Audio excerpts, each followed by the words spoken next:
जाती हूँ ना, यहाँ सुबह आती हूँ, स्वामी जी की कुटीर में जाती हूँ, थोड़ा सफाई खाना बनाना, तो रोज आती हूँ रोज जाती हूँ।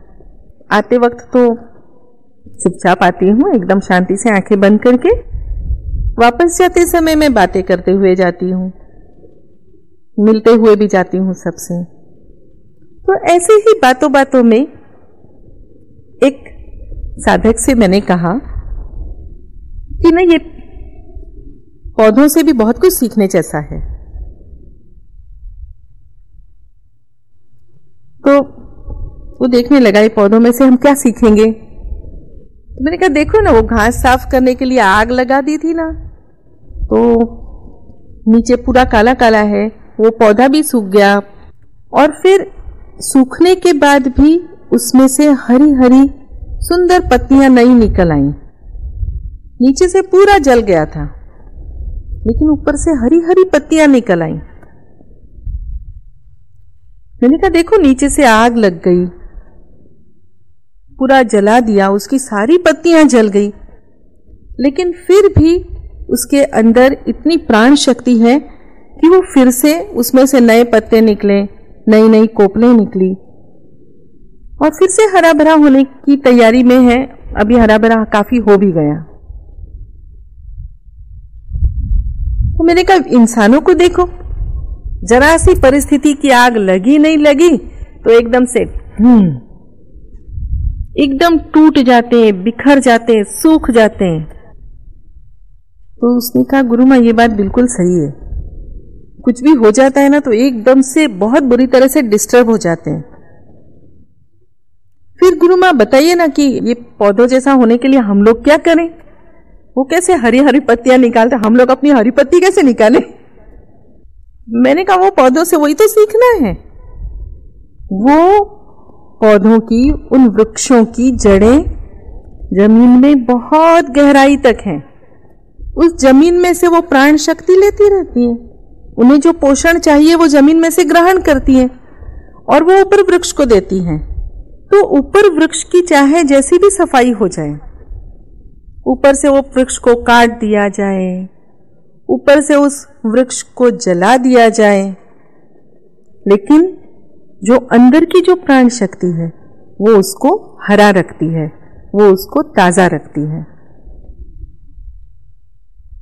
तो इसी तरह से यदि हमारी भी जड़ें गुरुदेव के चैतन्य तक गहराई से जुड़ी हों, तो वो कौन सी ताकत है जो हमें झुलसा दे, हमें सुखा दे, हमें बिखेर दे। ऐसा कोई हो ही नहीं सकता। केवल जरूरत है तो गुरुदेव के चैतन्य से जुड़े रहने की। जैसे गहराई से हम जुड़े रहेंगे, हमें कोई परेशानी नहीं है। आप लोगों का अपना भी अनुभव होगा, और नहीं होगा तो कभी करके देखिएगा। यदि कभी भी ऐसी कोई बात हो जाए जिससे मन दुखी हुआ, बुरा लगा, या भौतिक तौर पे हमें बहुत बड़ा नुकसान हो गया, कुछ भी, कोई भी समस्या हो सकती, कुछ भी हो सकता है, ऐसा कुछ भी हो जाए, आप अपने आप को जज करके देखिए कि उस शॉक की स्थिति में से, आघात की स्थिति में से बाहर आने में आपको कितना समय लगता है। यदि आपको कुछ दिन लगते हैं तो भी ठीक है, यदि आपको एक दिन लगता है तो भी ठीक है, यदि आपको कुछ घंटे लगते हैं तो भी ठीक है, यदि आपको 1 घंटा लगता है अच्छी बात है, और यदि आपको 5 मिनट लगते हैं बहुत अच्छी बात है, और यदि आपको 1 क्षण लगता है अद्भुत है। आप किसी भी शॉक में से, किसी भी आघात में से कितनी जल्दी स्वयं को बाहर ला पाते हैं। आप अपने आप को जज कीजिए, अपने आप को देखिए कि आप कहाँ हैं। आप गुरुदेव से जितने जुड़े होंगे ना, आप उस आघात से तुरंत बाहर आ जाएंगे, और आप गुरुदेव से उतना जुड़े नहीं हैं तो आपको थोड़ा समय लगेगा, कम ज्यादा जैसे भी हो। ऐसे मुझे अभी भी याद है, पिछले अनुष्ठान के समय एक साधिका का फोन आया था मुझे, गुरु माँ मेरा ना यहाँ पे सेवाधारी थे, उसमें तो मेरा सिलेक्शन हो गया था और मैं गुरु कार्य से ही बाहर थी। और मैंने बताया भी था, आपको भी बताया था, आप जानते थे, स्वामी जी जानते थे, मैं गुरु कार्य से अहमदाबाद में थी या वडोदरा में थी, कहीं थी वो। इसलिए आने में मुझे 2-3 दिन देर हो गई। अब ये लोग मुझे ले नहीं रहे हैं, अंदर नहीं आने दे रहे हैं। तो मैंने कहा बेटा अभी नियम को मैं कैसे तोड़ सकती हूँ, नियम को सख्ती से पालो, ये खुद कहने वाली मैं कैसे कहूँ कि तुम नियम तोड़ दो। बोली गुरु माँ आप तो जानती थी ना। मैंने कहा बेटा मैं जानती थी, मेरे जानने से क्या, ऑफिस में इन्फॉर्म करना चाहिए था आपको, मेरे या गुरुदेव के जानने से कुछ भी नहीं है। ऑफिशियली ये बात आपको आश्रम के ऑफिस में इन्फॉर्म करनी चाहिए थी कि मैं गुरु कार्य से, गुरुदेव ने कहे हुए कार्य से ही अहमदाबाद में रुकी हूँ या वडोदरा में रुकी हूँ, तो मैं 2 दिन देर से आऊंगी तो चल जाता, किंतु किसी को पता ही नहीं था, इसलिए अब कुछ नहीं हो सकता। कोई बात नहीं बेटा, जो होता है अपने अच्छे के लिए होता है, कोई बात नहीं, आप घर पे बैठ करके गहन ध्यान करो, गहन ध्यान में सहभागी बनो, चित्त से यहां पर रहो। तो उसे तत्क्षण बहुत बुरा लगा कि गुरु माँ ने भी मुझे सपोर्ट नहीं किया। फिर 2 मिनट बाद थोड़ी संयत हुई, फिर बोली ठीक है गुरु माँ आप कह रही हैं तो शायद यही अच्छा होगा, यही उचित होगा। और उसके बाद में वो चली गई वापस, जहां की थी अपने शहर में वापस लौट गई। और गहन ध्यान अनुष्ठान पूर्ण होने के बाद में उसने मुझे धन्यवाद कहने के लिए फोन किया। उसने कहा गुरु माँ आपने सच्ची में इतना अच्छा मुझे सजेशन दिया और मेरा इतना अच्छा ध्यान हुआ, गहन ध्यान में मुझे क्या क्या, उसने बहुत सारी बहुत अच्छी अच्छी अनुभूतियां हुई, बहुत अच्छा हुआ। और भी कुछ ऐसी बातें थी जिसकी वजह से उसका सचमुच घर पे ही रुकना आवश्यक था। यदि वो यहाँ होती तो शायद यहाँ से निकल के उससे वापस जाना पड़ता। तो जो होता है वो सही होता है, ये एक धारणा अपने अंदर रखेंगे ना तो सचमुच आप ये शौक से, आघातों से तुरंत अपने आप को बाहर ले आएंगे। तो किसी भी तरह का आघात लगाने की आवश्यकता नहीं है। जब भी कुछ भी होता है तो चलो अपने लिए अच्छा ही होगा। किसी वक्त एक ही वक्त में 2 वक्त का खाना मिलता है और किसी वक्त उपवास भी होता है, तो जैसी हरी इच्छा। तो सबसे महत्वपूर्ण बात है जो गुरुदेव चाहते हैं कि हम लोग शारीरिक रूप से स्वस्थ रहें, मानसिक रूप से तंदुरुस्त बने और नियमित ध्यान करें। ध्यान करते करते ना कभी कभी मैंने ये साधकों से ही सुना है और ये नियम भी है, उस ईश्वर का बनाया नियम है शायद, कि हर जगह होता है। ऐसे बोलते हैं ना ईश्वर प्राप्ति के मार्ग में बहुत माया होती है, वैसे सच में होती है। आप ध्यान करेंगे, ध्यान करते करते आप एक अच्छी स्थिति में पहुंचेंगे और फिर आएगा माया का संसार।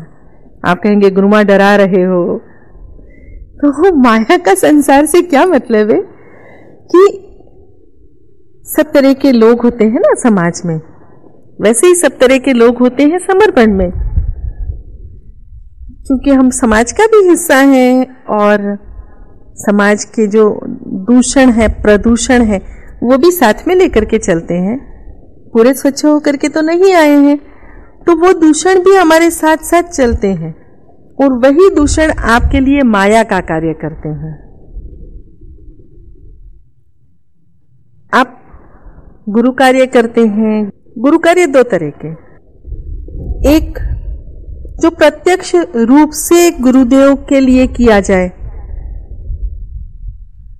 जैसे गुरुदेव दर्शन शिविर में जाते हैं या कहीं जाते हैं, तब उनकी प्रत्यक्ष सेवा के लिए कुछ सेवाधारी होते ही हैं। तो ये प्रत्यक्ष रूप में गुरु कार्य जो हम प्रत्यक्ष में गुरुदेव के लिए ही करते हैं। दूसरा गुरु कार्य, सभी साधकों में गुरुदेव बसते हैं, उन साधकों के लिए किया जाने वाला गुरु कार्य, अर्थात जो हमारे कार्यक्रम होते हैं उसमें व्यवस्था में, भोजन परोसने में, यहाँ की व्यवस्था बनाए रखने में, मंडप में, सजावट में, अनेक अनेक स्थानों पर कार्यकर्ता होते हैं, वे गुरु कार्य करते हैं। और ये गुरु कार्य करते करते करते करते कब कार्य गुरु हो जाता है पता ही नहीं चलता। कार्य गुरु होना मतलब फिर हम साधकों की सुविधाओं का बहुत ध्यान रखते हैं, हम बहुत अच्छे सेवाधारी होते हैं, हम साधकों की सुविधाओं का बहुत ध्यान रखते हैं हर चीज। और साधकों का ध्यान रखते रखते रखते रखते एक आदत सी बन जाती है साधकों का बहुत अच्छे से ध्यान रखना, उन्हें कोई तकलीफ नहीं होनी चाहिए। और फिर ध्यान रखते रखते हम इतने उसमें लीन हो जाते हैं कि हम साधकों का इतना ध्यान रखते हैं, फिर गुरुदेव को चाहे कष्ट हो तो हो। यहां पर कार्य गुरु हो गया। इसका उदाहरण देती हूं। जैसे आप कहीं कोई पदाधिकारी हैं और आप कुछ कार्य कर रहे हैं, आपको उस कार्य के लिए गुरुदेव से मिलना है, कुछ बातें हैं जो पूछनी है, और आप चाहते हैं कि कहीं जो कार्यक्रम हो रहा है वहां के लोगों को गुरुदेव से मिलने का लाभ मिले, तो उन्हें भी अच्छा लगेगा ना, वो साधकों को, यदि उन्हें गुरुदेव से प्रत्यक्ष भेंट करने का मौका मिलता है तो उन्हें बहुत अच्छा लगेगा। तो इसके लिए आप रिक्वेस्ट करते हैं कि गुरुदेव से मिलने की आज्ञा दी जाए, और फिर गुरुदेव से पूछा जाता है, गुरुदेव जो भी जवाब देते हैं, जिसके भी माध्यम से देते हैं, तो जवाब हाँ भी हो सकता है, ना भी हो सकता है। तो कई बार थोड़ा यदि किसी और तरह से मौका मिल गया तो स्वामी जी से प्रत्यक्ष ही पूछ लेते हैं, गुरुदेव वो कुछ लोगों से आपसे मिलवाना चाहते थे, वो वहां के हैं, तो आप प्लीज मिल लीजिए ना। जब भी कोई साधक पूछता है तो गुरुदेव तुरंत हाँ कहते हैं, अच्छा ठीक है मिल लेता हूं। और आपने मिलवा दिया, वो साधक खुश। लेकिन क्या आपने सोचा कि क्या गुरुदेव खुश? क्योंकि आपने पूछा, गुरुदेव ने हाँ कहा, आप कहेंगे गुरुदेव ने हाँ कहा था इसलिए मिलवाया। तो सिर्फ एक ही बात कहूंगी, आप गुरुदेव से कुछ भी पूछेंगे वो मना नहीं करते। तो कभी भी प्रत्यक्ष मत पूछिए, जो पूछना है आप लिख करके भेजेंगे तो उसके ऊपर सही निर्णय होगा। क्योंकि कई बार ऐसा अनुभव हुआ है कि स्वामी जी ऐसे जब मिलते हैं उसके बाद में उन्हें सचमुच तकलीफ होती है। अब वो किसको बताने जाएंगे कि देखो ऐसे मिलवाया, मुझे ऐसी तकलीफ हुई। ऐसा पिछले वर्ष हुआ 2009 में। कितने लोगों ने जो भी कहा, गुरुदेव यहाँ कार्यक्रम हाँ, गुरुदेव वहां कार्यक्रम हाँ, और करते करते गुरुदेव का 2009 तो ऐसे आया और ऐसे गया। गुरुदेव धाम पर मुश्किल से कुछ दिन रहे हैं। वो ऐसे आए और मेहमान की तरह 2009 में धाम में रुके हैं। कुछ महीने तो ऐसे गए कि हर तीसरे दिन अलग जगह पे, हर तीसरे दिन अलग जगह पे। तो इसलिए जब गुरुदेव के साथ में बाहर जो 2-4 देशों की यात्रा करके आए, तब गुरुदेव से कहा, तब तो मैं भी थी साथ में, हर तीसरे दिन नया स्थान, हर तीसरे दिन नया स्थान। वहां से लौटने के बाद मैं तो रोज सुबह उठ करके बैठती थी, बाथरूम किस तरफ होगा पता नहीं, क्योंकि याद ही नहीं रहता था कि अपने घर में वापस लौट आए हैं।